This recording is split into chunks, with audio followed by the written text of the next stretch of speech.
मेरे बेटे की शादी मैंने मुश्किल से किया था। वो एक लड़की से प्यार करता था, लेकिन मैं नहीं चाहता था कि उसकी शादी उसी से हो। मैंने उसे बहुत समझाया और उसकी शादी दूर गांव की एक सीधी साधी लड़की से करवा दी। लड़की का नाम सनिधा थी। मुझे पता था कि वो लड़की मेरे बेटे और इस घर के लिए बहुत अच्छी रहेगी, इसलिए मैंने उस लड़की की शादी मेरे बेटे से करवा दी। सुनिधा हमारे घर में आई तो लड़की घरेलू थी, बड़ों का सम्मान और घर का काम अच्छी से करती थी। 10 दिन ही शादी को हुए थे, लेकिन मुझे लगने लगा कि मैंने अपने बेटे की शादी इस लड़की से करवा कर अच्छा किया। मेरा बेटा राज भी खुश ही लग रहा था, लेकिन उस रात को मेरी यह सोच बदल गई। रात के 1 बजे मेरे बेटे के कमरे से चीखने की आवाज आने लगी। यह चीखें मेरी बहू की थी। मैंने थोड़ी देर तक सुना, फिर वो चीखना बंद हो गया।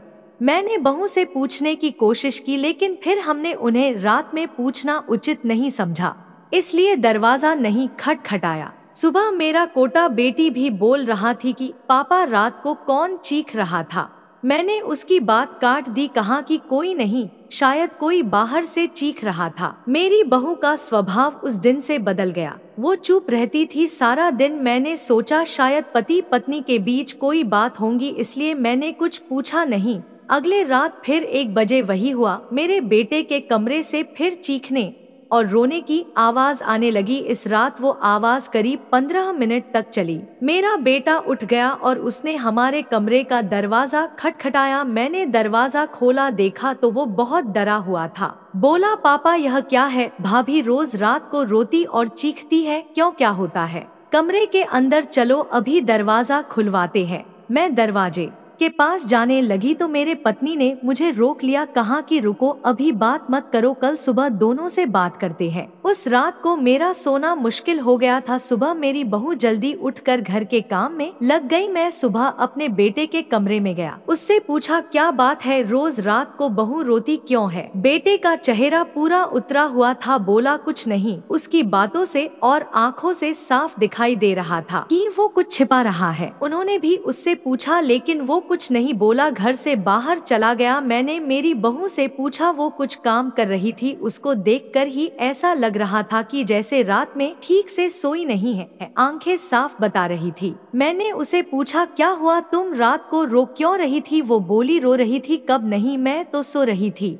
और मुझे तो कोई आवाज नहीं आई। आप क्या बात कर रहे हैं? उस कमरे में ऐसा क्या हो रहा था? यह बात या तो मेरी बहू जानती थी या बेटा, लेकिन दोनों ही कुछ नहीं बता रहे थे। पर दोनों के चेहरे से साफ पता चल रहा था कि कुछ है जो यह दोनों छिपा रहे हैं। लेकिन क्या अब जब भी रात आती मुझे नींद ही नहीं आती, क्योंकि आधी रात को फिर वही होता। बहू जोर से चीखती और रोती। मेरे मन में कई सवाल थे, क्या होता है उस कमरे में? फिर एक रात करीब 1 बजे मेरे घर में वो हुआ जो मैंने सोचा भी नहीं था। मेरी बहू रात को कमरे से बाहर आ गई। उसके कपड़े कहीं भी जा रहे थे, उसे कुछ होश ही नहीं था। बाल खुले थे और वो घर के चौखट में आकर बैठ गई, जोर से चीखने और रोने लगी। हम सभी घर वाले बाहर आ गए। मेरा बेटा भी कमरे से डरा हुआ बाहर आया। बहू की ऐसी हालत देखकर हम सभी डर गए थे। मैंने मेरे बेटे से पूछा कि यह क्या है? वो बोला, बस माँ देख लो, यह रोज रात 1 बजे ऐसी ही किया करती है।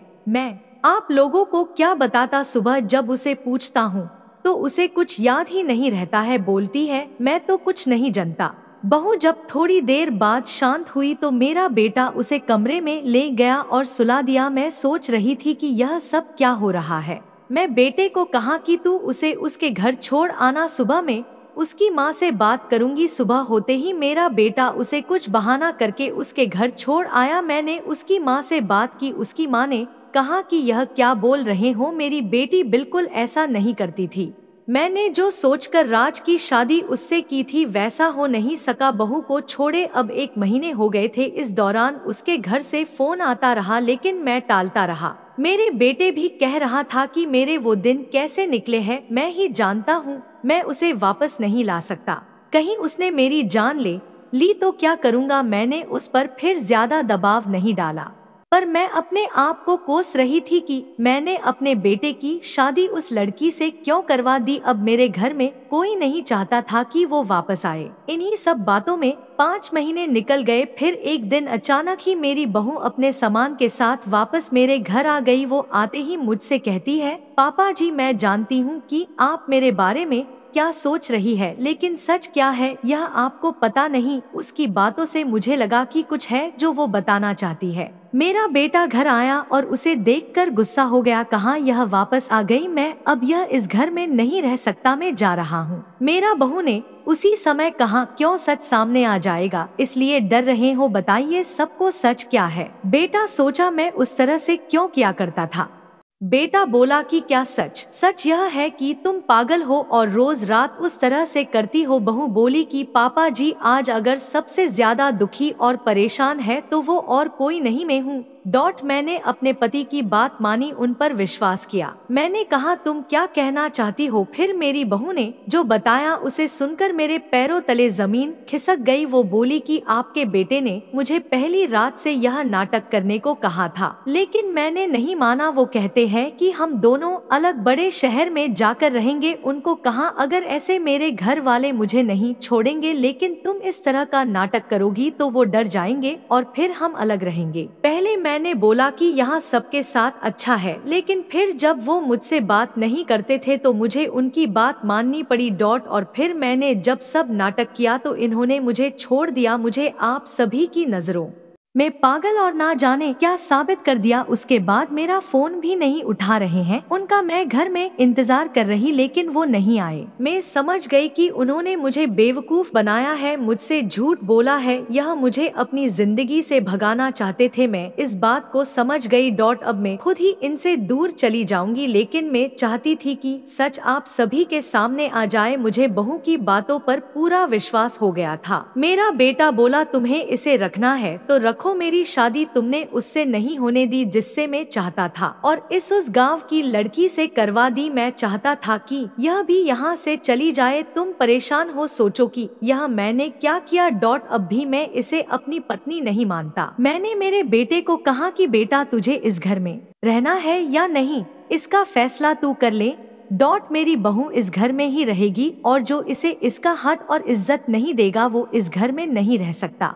तू इस तरह की साजिश कर सकता है, वो भी सिर्फ अपनी माँ से बदला लेने के लिए। एक भोली लड़की को कुछ भी करने को कह सकता है, पर बेटा जरा तू सोच, तूने इसे जो करने को कहा इसने किया। अपने बारे में और किसी के बारे में कुछ नहीं सोचा। सिर्फ तेरा सोचा। सोच, ऐसी पत्नी कहाँ मिलेगी। तू बहुत बड़ा अभागा है जो इस लड़की को छोड़ेगा। मैं बहुत खुश था, मैंने अपने बेटे की लिए हीरा चुना था। लेकिन शायद मेरा बेटा ही उसके लायक नहीं था। मैंने मेरी बहू को प्यार से गले लगाया। मेरा बेटा भी कहीं नहीं गया। थोड़े समय तक जरूर नाराज रहा, लेकिन मुझे पता था उस लड़की से कोई प्यार किए बिना कैसे रह सकता था। आखिर धीरे धीरे सब ठीक होने लगा।